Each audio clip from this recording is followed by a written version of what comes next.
Hey there, guys. So, I've decided that on Thursdays, I want to start talking about things that we carry quietly with us because we assume nobody else wants to hear about it, or we assume that nobody else would understand how we're feeling.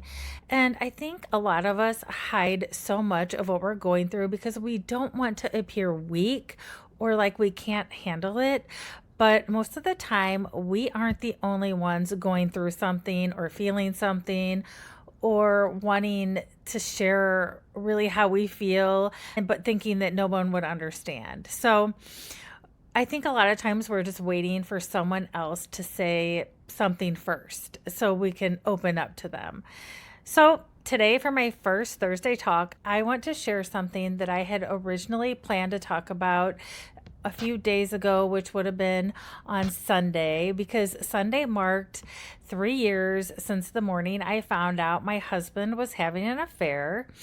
And I've been thinking a lot lately about how much I've changed and how much has changed in me over those past 3 years. So, what we're talking about is August 9th, 3 years later.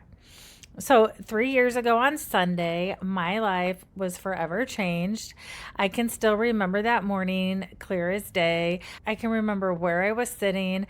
I can remember what it felt like when the life I thought I was living was suddenly the life I wasn't living anymore. And if you would have told the woman I was that morning that in 3 years, she'd be sitting here saying that she's okay now and that she made it through it, I'm not sure she would have believed you, because at that time I couldn't see 3 years ahead, and I could have never imagined that I would be where I am today. I could barely see the next hour in front of me. I could barely see the next minute in front of me. But here I am today. I made it. I survived it. So 3 years later, I'm still standing, still making it through life better than I ever imagined. And I'm really, really proud of myself for that. It didn't come easy. I've done a lot of work over these last 3 years. I've had to look at parts of myself that I didn't always want to look at. I had to learn how to be alone. I hadn't been alone without a partner in my life for 24 years, so I had to learn how to do that again. I had to learn how to make decisions for myself again. So I was so used to having somebody to give me feedback on decisions that I was making for myself, for my family, for other things, but now I'm the only one here to make those decisions. So I had to learn how to do that by myself. I had to figure out who I was outside of being somebody's wife and outside of the life I thought I was going to have and the future I was going to have. Somewhere along the way, though, I learned to move forward with my life. I learned to move on. And I can say that now and really mean it. Like, I have no desire to have my marriage back. I don't want my ex husband back. And I don't wish we were still together. As sad as that is, I'm sure for my kids, it's not something I would ever want back. And 3 years ago, I never ever thought I'd be able to say that I was happy without him in my life. And I think that's one of the things I'm most proud of. I have spent so much of my life giving myself to other people. I was a wife. I've been a mom for almost 20 years now, and I've always worried about everybody else. I've always taken care of everybody else, and I've always tried to make sure everybody else was okay. And I love my kids more than anything in this world. That hasn't changed and it never will. But my family is changing. My older two are growing up and building lives and careers of their own. My youngest is still 17, so my job as his mom certainly isn't finished yet. And there are still days like today when motherhood can feel heavy, it can feel complicated. And, I just realized I don't have everything figured out, and I probably never will. But I'm starting to realize something. I'm ready to start living for me too. And even saying that is a little scary to me because I don't think I've ever really done that before. I don't mean that I want to stop being a mom, and I don't mean that I don't want to be there for the people I love the most. I just don't want to disappear inside of everybody else's life anymore. I want to know what my life looks like. Different things like what kind of home do I want in the future?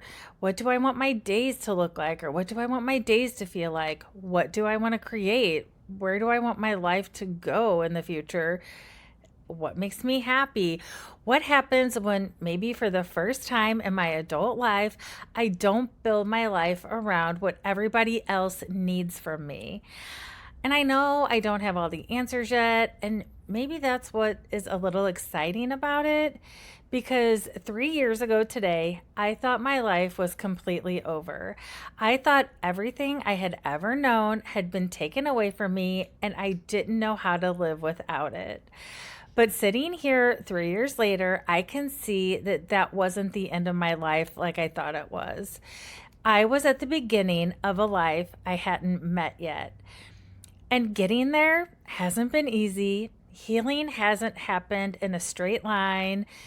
It's been up and down, back and forth, and there's still days when I'm healing. I still have things I'm working through, and I still have days when I feel overwhelmed with life in general. I also still have moments when I wonder what in the hell I'm doing. Like, what direction am I going in? Where do I belong? And what the hell am I doing? But I can say I do trust myself a whole lot more than I did 3 years ago. And now I know whatever comes next, I'll figure it out. That's what I've always done through all the hard times, through all the difficult times, through the times I didn't know what came next. I always figured it out eventually. So today, I'm not celebrating what happened to me 3 years ago. I'm celebrating the fact that it didn't get to decide the rest of my story. I'm also celebrating the woman who got up the next morning and the next morning and the next morning. The woman who kept getting up even though she didn't know how she was going to survive the day. I'm celebrating every version of me that got me from there to here. And I'm really, really proud of her. But I think I'm most excited about the woman I'm becoming now. Because the woman I'm becoming now is finally asking a question I don't think she's really ever allowed herself to ask. What do I want my life to be? And for the first time, I'm ready to start finding out. As always, you are strong, you are worthy, and your story matters. Until next time, take care of you.